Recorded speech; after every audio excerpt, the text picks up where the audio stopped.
Judging Freedom. Today is Thursday, January 9th, 2025. Professor John Mearsheimer joins us now. I know I've said this before, but I have to say it again. Thank you for all of your help and collaboration, Professor Mearsheimer, including the many communications we've had off air during 2024. And I fervently hope that they will continue and maybe even accelerate in 2025. It's been a pleasure, and the audience, of course, loves it. I've been dying to ask you this all week, and it's not even the advertised subject of this segment we're now beginning. You have developed an expertise in the concept of the regional hegemony.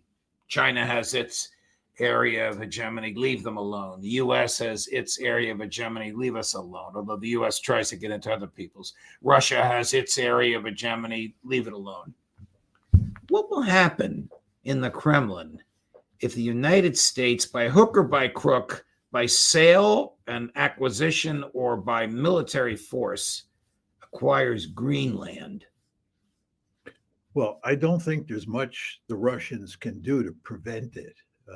I don't think they're going to get into a fight over Greenland.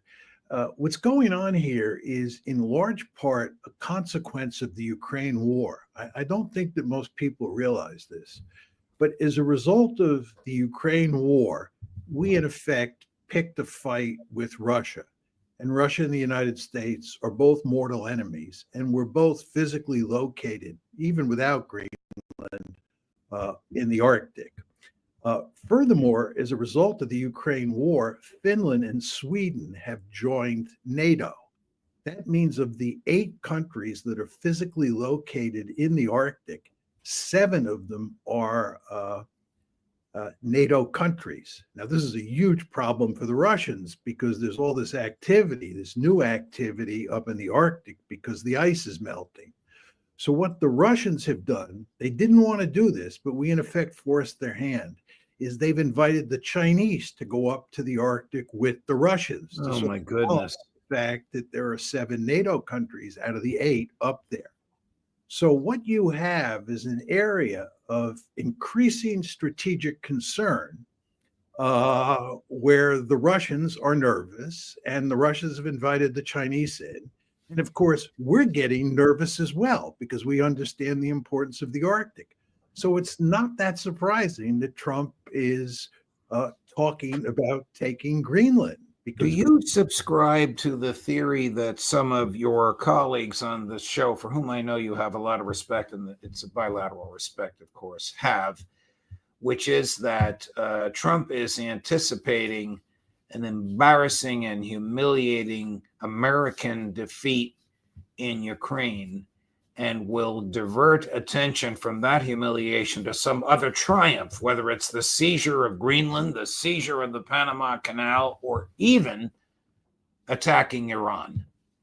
I think that's possible, even likely. But I think even if you didn't have the impending Ukraine disaster, Trump would still be doing this. Trump is Trump. He's a master showman, and he is at the helm, or shortly will be at the helm, of the most powerful state on the planet. And he's come to recognize that he can say almost anything and get away with it.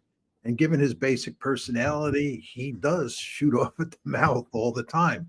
So I think even without Ukraine, he would be doing this. But nevertheless, he does face a huge problem here. And that is that Joe Biden has successfully kicked the can down the road, much the way Trump kicked the can down the road on Afghanistan, and it ended up in Biden's lap. Ukraine now ended up in Trump's lap. And when it all goes to hell in a handbasket, all the Democrats and all the anti-Trump people are going to point their finger at Trump and say he failed. It was a massive disaster for the United States, and he's responsible. Would you put it past Joe Biden? And now that's a big question because who knows what he knows. Would you put it past the Biden administration, which must mean Tony Blinken and Jake Sullivan and Lloyd Austin, to start a war with Iran in the next 10 days and really leave a disaster in Trump's lap? I think that's a bridge too far. I think they want to create all the trouble they can for Trump. There's no doubt about that. And they've been quite successful. But I find it hard to imagine that they would start a war against Iran with a few days left in the administration. Were you surprised at the comments by General Keith Kellogg, President-elect Trump's designated envoy for Ukraine-Russian matters, who basically threatened Vladimir Putin by saying if President Putin doesn't come willingly to a negotiating table and seriously discuss a ceasefire, we will increase the level of military aid. I'm paraphrasing. I'm even dialing it back a little bit. His language was a little stronger. We will increase the level of military aid we've been sending to Ukraine. I was somewhat startled to hear that from the mouthpiece of a man who said he could end this war in 24 hours. Yeah, I was somewhat startled as well. I mean, Keith Kellogg is a super hawk. He's been a super hawk on Ukraine for a long time. So in a certain way, you would expect him to make these kinds of arguments. But at the same time, he's been appointed to be the point man on Ukraine by Trump. And that happened quite a while ago. And Right. you would think that by now, he's studied the problem closely and he understands that making statements like that is not smart at all. The statement that I just summarized that you and I are discussing is only about 6 or 7 days old. This is not something he said 3 months ago. Yeah, exactly. By the way, I read this morning where he said that he plans to settle this conflict in 100 days. He says that that is now his goal. And he even hints that he may be able to do it before 100 days are up. Well, how could he possibly do it? He can't, in my opinion. The Russians are in the driver's seat. The Russians, for good strategic reasons, from their perspective, are driving a hard bargain. And it's almost impossible for me to see President Trump accepting the terms that the Russians demand. And therefore, I don't think this is going to be settled in 100 days. Here's, I know this is going to aggravate some of our viewers because we've played this quite a bit. But here's Tony Blinken's view. We'll play the shorter version of Ukraine and Russia today. Cut number 2. Do you feel like you've left Ukraine in the strongest position that you could have, or what are the things that you could have done differently? Well, first, what we've left is Ukraine, which was not self-evident because Putin's ambition was to erase it from the map. We stopped that. Putin has failed. His strategic objective in regaining Ukraine has failed and will not succeed. Ukraine is standing. And I believe it also has extraordinary potential, not only to survive, but actually to thrive going forward. And that does depend on decisions that future administrations and many other countries will make. I mean, where is he going with Putin? Putin's goal was to erase Ukraine from the map. There's no evidence of that. And this mantra about Putin has failed. This is the nonsense that Biden was saying when he was making speeches about it a year and a half ago. Yeah, there is zero evidence, and I mean zero evidence, that Putin was bent on conquering Ukraine. This is a myth that people like Blinken have been purveying for a long time now. But the more important point at this juncture is to understand that Tony Blinken is in good part responsible for wrecking Ukraine. He has helped destroy Ukraine. If he had not played a key role in precipitating this war, Ukraine would be intact today. The fact is that the Biden administration, in effect, pushed the Russians into this war. They, in effect, drove the Russians into a position where they felt, the Russians, that they had no choice but to attack Ukraine. And the Biden administration, this of course includes Blinken, thought that we could win the war, that we could wreck Russia as a great power. So early in that conflict, when there was an opportunity to settle this one, and where Ukraine would have been much better off then than it is now, Blinken and company said, no, let's not settle it. Let's continue the war because we could defeat Russia. He was wrong. He failed. He helped wreck Ukraine, and it's very important to understand that he has lots of blood on his hands. Well, I couldn't agree more. This farewell tour of his, much of which is about a 90-minute interview, a video interview with a reporter from the New York Times, to me shows I think he has duped himself into believing this, although some of the things he says with such body language that he can't possibly believe what he's saying. But enough about him. If Trump pulls us out of NATO, what happens to NATO? Well, NATO's dead without us. I mean, it just doesn't work. The key point that you always want to remember about NATO is that it is an alliance that's basically run by the United States, and that the Europeans always been happy to allow the United States to run the alliance. And when we run the alliance, we in effect solve all the collective action problems that you get in a big institution like that. And if you take the United States away, you want to remember that you have a series of states, a series of nation states left over. There's no such thing as Europe. It's not like there's one big Europe that then becomes NATO. It's a bunch of states, and those states have different interests. They have different ways of thinking about the world, different priorities. And the question is, who corrals all those states, organizes them in ways that you get a coherent NATO policy? The United States does that. You take the United States away, and each of those countries will be at each other's throat. Well, what is your view on the likely outcome of the political situation in Germany?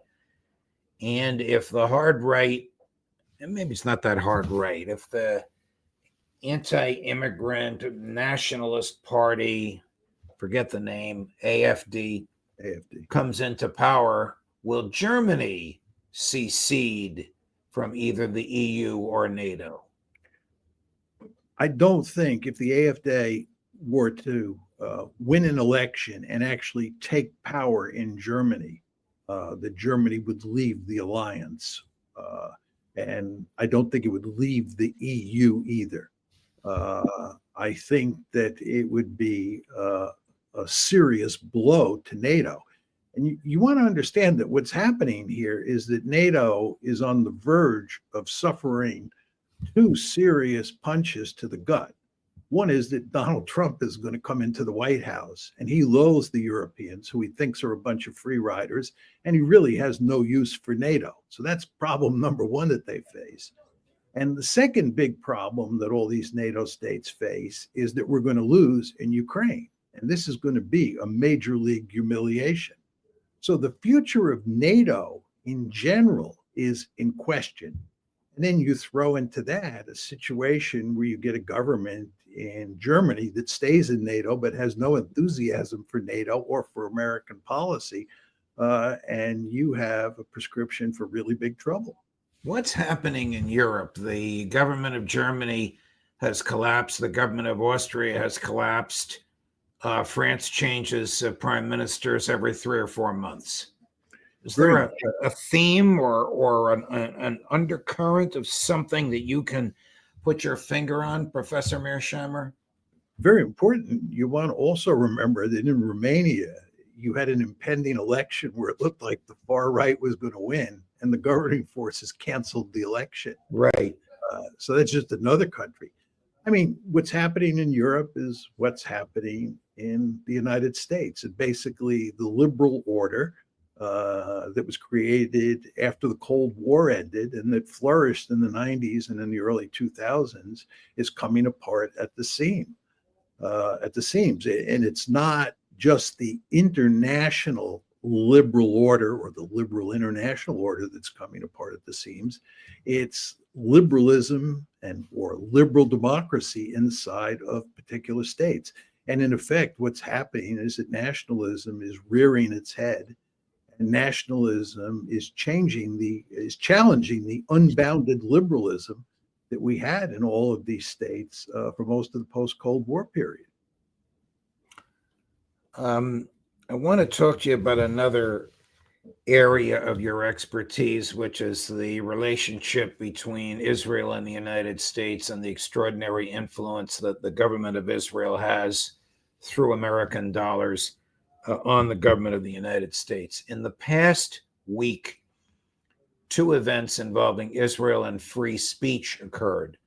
Mike Waltz, Congressman Waltz, who is soon to become National Security Advisor Waltz, a position, by the way, that does not require an FBI background check or Senate confirmation, but does entitle him to the highest level of national security clearance, said that the Trump administration will be very concerned about and will be monitoring speech critical of Israel and supportive of the Palestinians. At the same time that happened, the New York Times rejected a very expensive full-page ad from an American Quaker organization, which asked the government of the United States to stop funding genocide because the New York Times refused, in a paid ad, to characterize what's happening in Gaza as genocide. You have any thoughts on these two events? Yes, I mean, it's part of a broad pattern, and it certainly shows the enormous power of the Israel lobby here in the United States. But what's going on is that it's more and more recognized that, number one, Israel is an apartheid state, and number two, that Israel is executing a genocide in Gaza.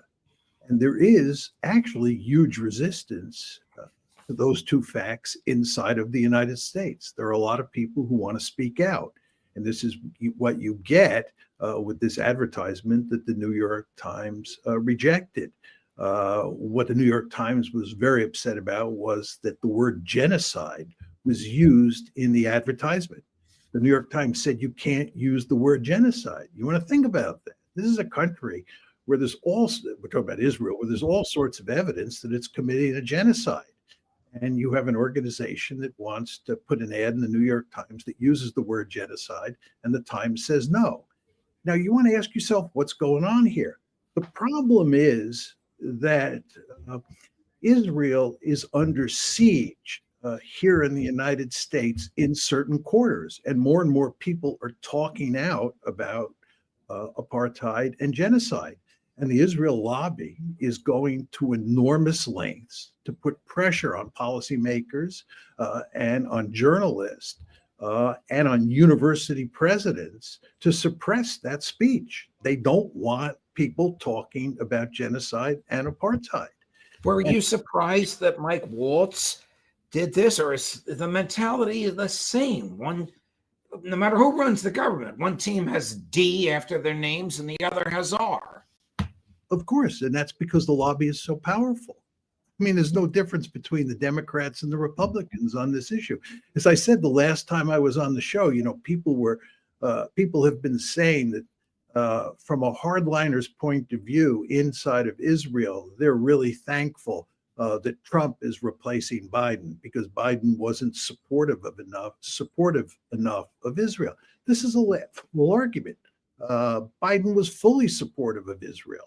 He backed him at every turn. How can Trump be any different? The Trump administration, and this, of course, includes people like Michael Waltz, and the Biden administration will act the same way towards Israel. They have no choice. They would pay a god-awful price if they challenged Israel in any meaningful way, because, again, the lobby is so powerful. Israel has committed genocide in Gaza.